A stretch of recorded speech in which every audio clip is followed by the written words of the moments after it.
Hello everyone, it's your old pal NerdGasm, back with you to review another comic book storyline.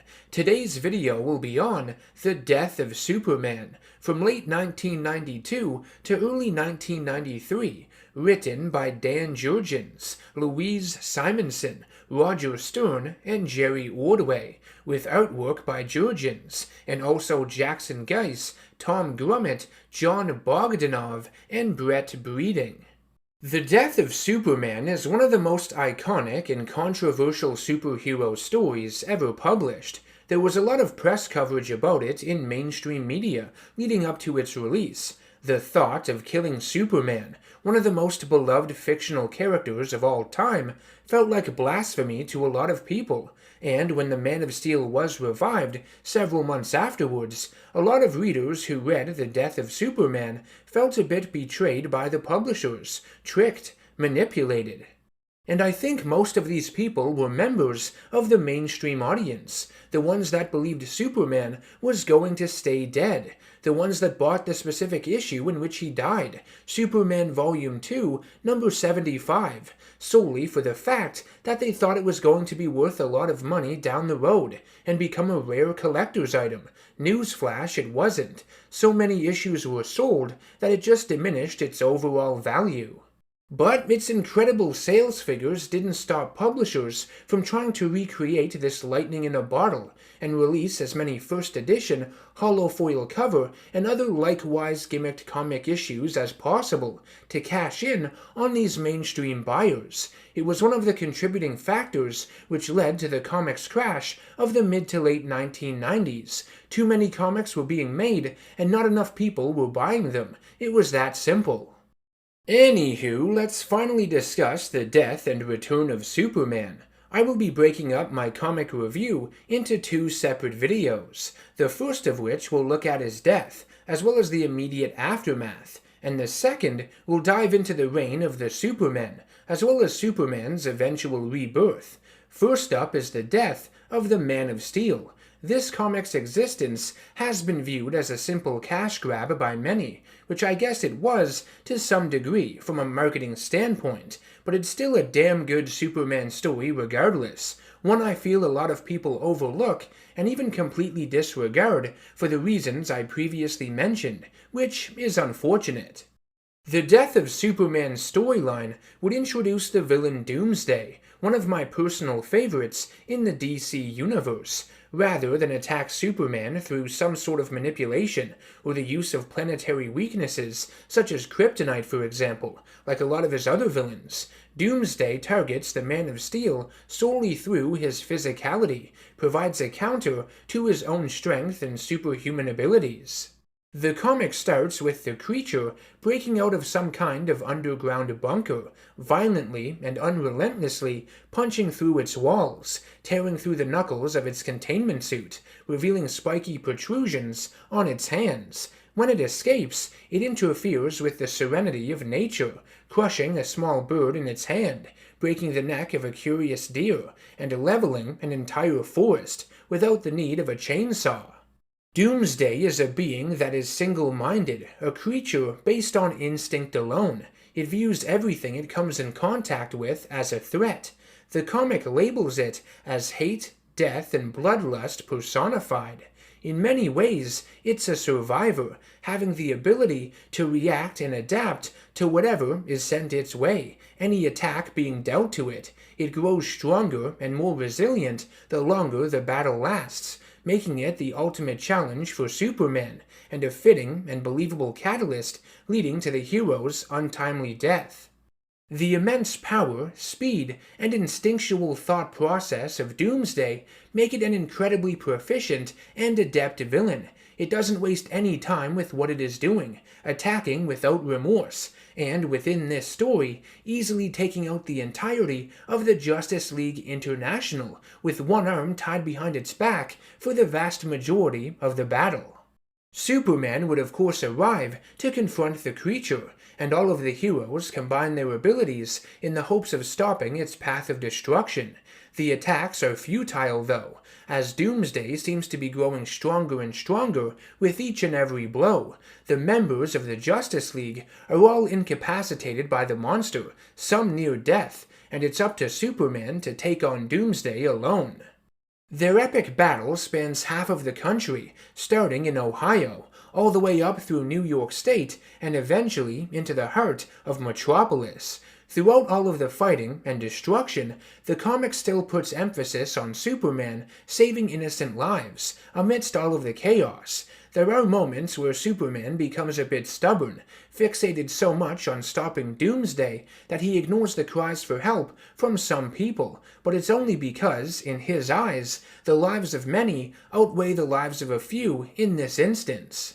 However, these moments are brief, and his ignorance is only temporary, still saving these individuals in the end.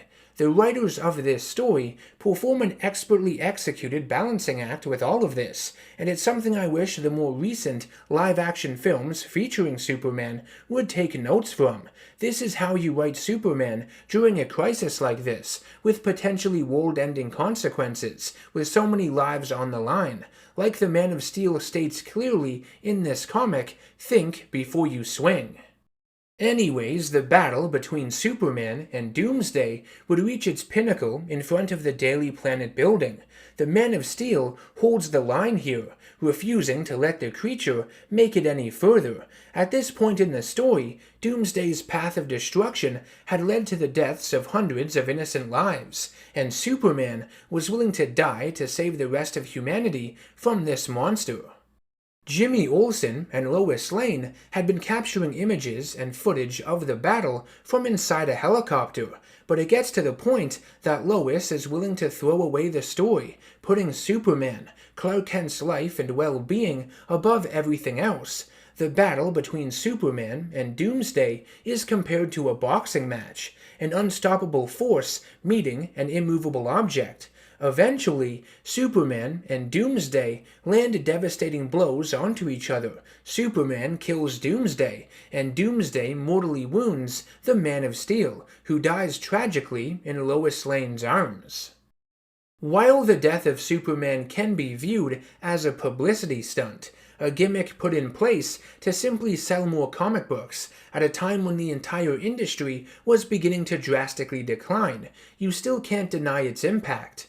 I think the death of Superman in this story is fairly emotional, all things considered, and the villain Doomsday, despite not really having a whole lot to do within the DC universe following this storyline, in that way, I feel like he resembles the Batman villain Bane, who had a similar trajectory. He's still one of the greatest villains Superman has ever faced, especially on a physical battlefield. What was even more emotional and powerful, though, was Superman's funeral service, which in my honest opinion is the strongest single moment or series of moments from this entire storyline. Though the death of the Man of Steel may not have been executed as well as it could have been, depending on who you ask of course, I think we can all agree that the way DC depicted its entire universe, memorializing him, remembering him, was excellent. Superman's death is compared to the death of John Kennedy in this comic, having that much of an impact, being an immense shock to the American people. Anyone who was alive during it remembered exactly what they were doing when it happened, and his funeral procession is very reminiscent of the one given to Abraham Lincoln following his assassination. And man, what an image that is, seeing all the heroes, even some villains, following behind that hearse wagon in the rain. Of course, the giant memorial built for Superman at his tomb is also very similar to the one built for Lincoln in Springfield, Illinois, as well. Prior to the funeral itself, you get to see how members of the DC universe react to Superman's passing. Many of Superman's closest friends and allies are saddened by the loss. some even suffering from a little bit of survivor's guilt, wishing they could somehow trade places with him.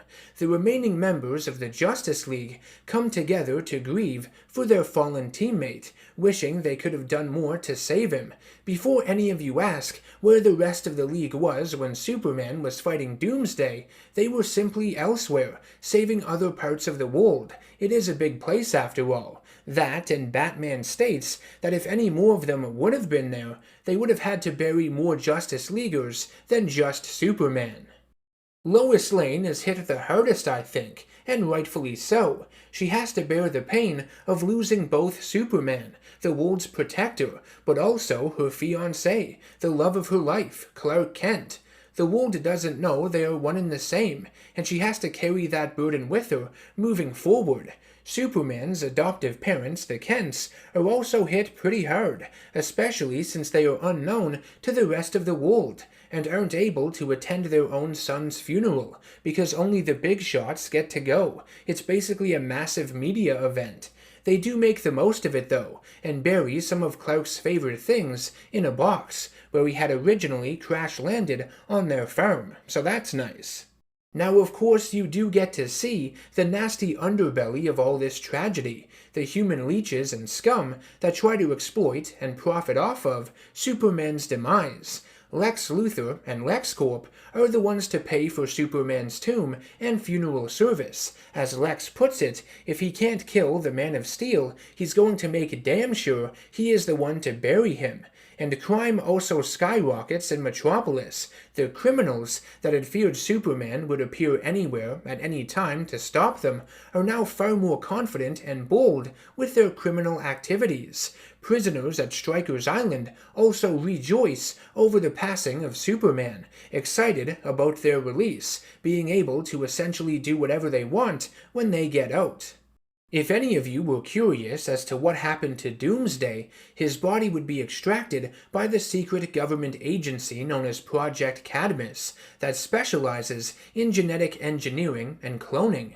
They intended on studying the bodies of Doomsday as well as Superman. Though they were prevented from doing so with the latter, at least temporarily, they do end up drilling underneath the tomb and steal his body anyways. Bastards. Studying his corpse with the intention of cloning him would lead to Superboy. More on him in the next part of this comic review. Though Superman's body would eventually be retrieved from Project Cadmus and returned to its final resting place, it wouldn't be there for long, as the death of Superman and the funeral for a friend story arcs would end with rumors circulating that the Man of Steel has somehow returned, that there have been sightings of him all throughout Metropolis. Lois Lane, shaken by these speculations, goes to Superman's tomb in order to find out the truth for herself. Only Superman's body is missing. Either he really is alive, or someone else has taken it. And with that, I want to thank you all for watching this review, my first part of it, looking at the death as well as the immediate aftermath of one of the greatest superheroes of all time, Superman. If you've read it, let me know what you thought of this half of the story in the comment section down below. And don't forget to stay tuned, because in 2 weeks' time, I will be looking at how Superman would make his triumphant return. How did it measure up to the beginning of this story? What are my thoughts on it? All in good time, my fellow nerds. All in good time.